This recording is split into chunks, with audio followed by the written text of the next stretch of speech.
My daughter Rachel hadn't answered my calls in 3 weeks. I told myself she was just busy, that she needed space after James died. But when her neighbor Mrs. Chen called to say she'd seen strange cars coming and going at odd hours, something cold settled in my stomach. I grabbed my spare key and drove the 40 minutes to their house in Riverside. The driveway was empty when I pulled up. Rachel's SUV was gone, but James's old pickup truck sat in its usual spot, gathering pollen. I knocked twice before using my key. The house was quiet, too quiet. No TV humming in the background, no coffee maker gurgling. Just silence. I called out, "Rachel? It's Mom."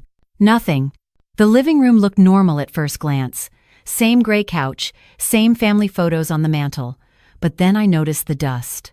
Not just a little dust, but the kind that settles when no one's been home in days. The picture of Rachel and James from their wedding day was coated in it. That wasn't like Rachel. She'd always been meticulous about keeping things clean. I walked through to the kitchen. The fridge was stocked, but when I checked the dates on the milk and eggs, they'd all expired 2 weeks ago. A bowl sat in the sink with cereal stuck to the sides, hard as concrete. The trash can was empty, but it smelled like something was rotting somewhere. That's when I heard it. A faint scratching sound, rhythmic and deliberate. It was coming from below my feet. The basement door was in the hallway. I'd never paid much attention to it before. Rachel and James used it for storage, kept their Christmas decorations down there, old boxes of James's college textbooks. But when I reached for the doorknob, I froze. There was a padlock on it, a thick industrial padlock securing a hasp that had been screwed into the door frame. Recent screws, too. The wood around them was fresh and pale. Why would anyone padlock a basement door from the outside? The scratching came again, louder now. Then, a sound that made my blood turn to ice. A weak, hoarse whisper. "Please." My hands shook as I pulled out my phone and dialed 911. "I need police at 847 Maple Drive in Riverside. I think someone's trapped in a basement." The operator asked me questions, but I barely heard them. All I could focus on was that voice. I knew that voice. "James?" I pressed my face against the door. "James, is that you?" The scratching stopped. Then, so faint I almost missed it. "Margaret." I tried to break the lock, but it wouldn't budge. I grabbed a hammer from James's toolbox in the garage and beat at it until my arms ached. The police arrived 12 minutes later. It felt like hours. Officer Valdez and his partner took one look at the padlock and called for bolt cutters. When they finally got the door open, the smell hit us first. Unwashed body, human waste, something sour and sick. The stairs descended into darkness. Officer Valdez went down first, his flashlight cutting through the gloom. "Jesus Christ," he breathed. I pushed past him, ignoring his protests. And there, in the corner of the basement, chained to a support beam, was my son-in-law. James looked like he'd aged 20 years. His clothes hung off his skeletal frame. His face was covered in a matted beard, his eyes sunken and glassy. There was a bucket next to him, and an empty water bottle. A thin mattress on the concrete floor. That was it. I collapsed to my knees. "James. Oh my God, James." He tried to speak, but his voice cracked. His lips were cracked and bleeding. Officer Valdez was already on his radio calling for an ambulance. "The funeral," I whispered. "We had a funeral. Rachel said you'd killed yourself. She said she found you in the garage, that you'd used carbon monoxide poisoning. We buried you." James's eyes filled with tears. He shook his head weakly. The ambulance arrived. Paramedics rushed down, checking his vitals, starting an IV. He was severely dehydrated, malnourished, and had infections on his wrists where the chains had cut into his skin. As they loaded him onto a stretcher, he grabbed my hand. "Rachel," he whispered. "She did this." "I know, sweetheart. I know." At the hospital, the doctors said James was lucky to be alive. He'd been given just enough water to survive, barely enough food to keep his organs functioning. They estimated he'd been down there for at least 3 weeks, maybe 4. The timeline matched exactly with when Rachel had called to tell me James was dead. I sat with James while he slept, my mind racing. I'd worked as a social worker for 37 years before I retired. I'd seen abuse cases, domestic violence, financial exploitation, but I'd never imagined my own daughter capable of something like this. The police wanted to talk to me. Detective Morrison was a woman in her 40s with kind eyes and a no-nonsense demeanor. She sat across from me in the hospital waiting room, her notebook open. "Mrs. Hartley, can you walk me through what happened 3 weeks ago when you were told your son-in-law had died?" I took a deep breath. Rachel called me on September 12th, around 9 in the morning. She was hysterical, said she'd come home from her morning run and found James in the garage. The truck was running, garage door closed. She said he'd left a note saying he couldn't handle the pressure anymore. "Did you see the body?" "No." Rachel said it was too traumatic. The medical examiner released it directly to the funeral home. We had a closed casket service on September 16th. Detective Morrison wrote something down. "And you didn't think that was suspicious?"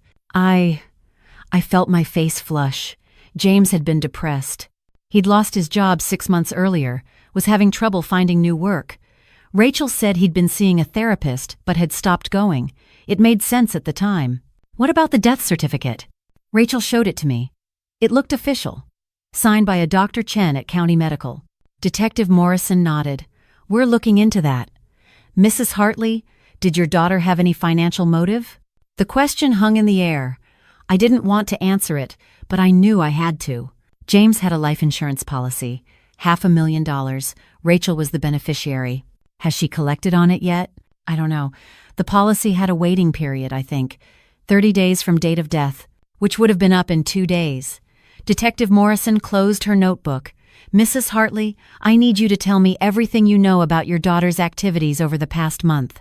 I spent the next 2 hours telling her everything. How Rachel had seemed calm at the funeral, almost detached. How she'd immediately started talking about selling the house, moving to California. How she'd asked me not to visit for a while because she needed time to grieve alone. How she'd blocked James's family from contacting her, saying they were making accusations and she couldn't handle it. Red flags I'd ignored because I didn't want to believe my daughter was capable of lying to me. When James was stable enough to talk, he told the police everything. Rachel had been having an affair with her personal trainer, a man named Derek Moss. They'd been planning this for months. Rachel had found a doctor willing to forge a death certificate for $10,000. She'd paid a funeral home director another $5,000 to provide a body, some homeless man who died with no family to claim him. She'd staged the suicide note on James's laptop, but she hadn't wanted to actually kill James right away.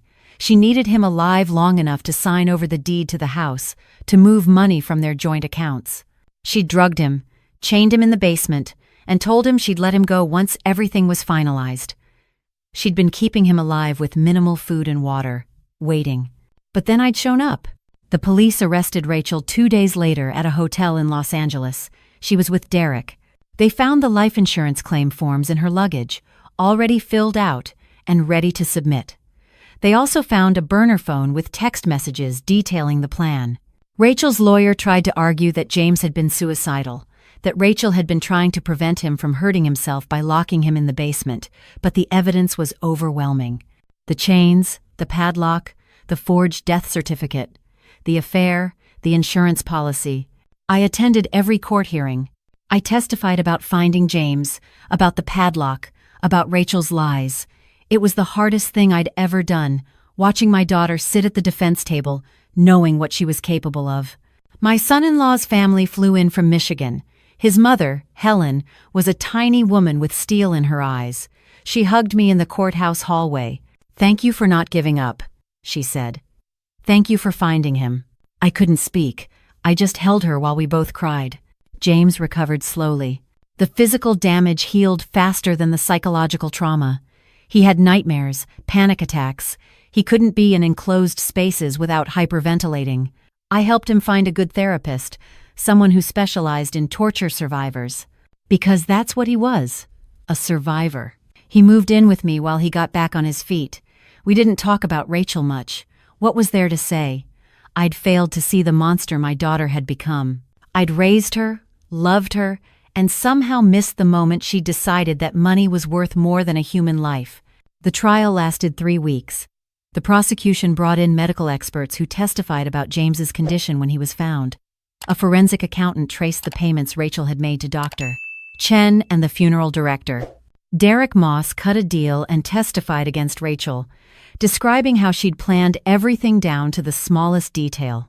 Rachel's defense was that she'd had a mental breakdown after years of emotional abuse from James, but James's coworkers, his friends, his family all testified to his character. They painted a picture of a gentle man who'd been struggling with depression, but who would never have hurt anyone. The jury deliberated for 6 hours. When they came back, the four women stood and read the verdict. Guilty on all counts: attempted murder, fraud, forgery, kidnapping. The list went on. Rachel didn't react. She just stared straight ahead, her face blank. I wanted to feel something for her. Pity, maybe. Grief for the daughter I thought I knew. But all I felt was hollow. The judge sentenced her to 35 years in prison. With her record and the severity of the crimes, she wouldn't be eligible for parole for at least 25 years. She'd be 73 if she ever got out. Derek Moss got 15 years for his role in the conspiracy. Dr. Chen lost his medical license and got 10 years for fraud and filing false documents. The funeral director got 5 years, and his business was shut down. I sat in the courtroom as the judge pronounced each sentence. James sat beside me, his hand in mine. Helen sat on his other side. We were a family now, bonded by trauma and survival. After the sentencing, reporters crowded the courthouse steps. They wanted to know how I felt, what I wanted to say to my daughter, whether I'd forgive her. I ignored them all. James needed to get home, away from the cameras and questions. In the car, James finally spoke. Do you hate her? I thought about it. Did I hate Rachel? I hate what she did. I hate that she threw away her humanity for money. But she's still my daughter. I don't know if I can ever forgive her, but I don't hate her. I just feel sad. James nodded. I dream about that basement sometimes. About being down there, wondering if anyone would ever find me. Wondering if I'd die alone in the dark. He paused. You saved my life, Margaret. If you hadn't come that day, if you hadn't used your key, I'd be dead. She was only giving me enough water to last until the insurance claim went through. I squeezed his hand. You're not alone anymore.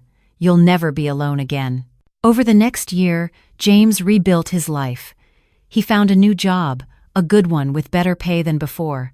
He started dating again, someone he met in his therapy group, a kind woman named Sarah who understood trauma. I watched him laugh again, really laugh, and it felt like a miracle. I sold Rachel's house. The money went into a trust for James, compensation for what he'd endured. He tried to refuse it, but I insisted. It was the least I could do. I also started volunteering at a domestic abuse shelter. My years as a social worker had taught me to spot warning signs, but I'd missed them in my own family.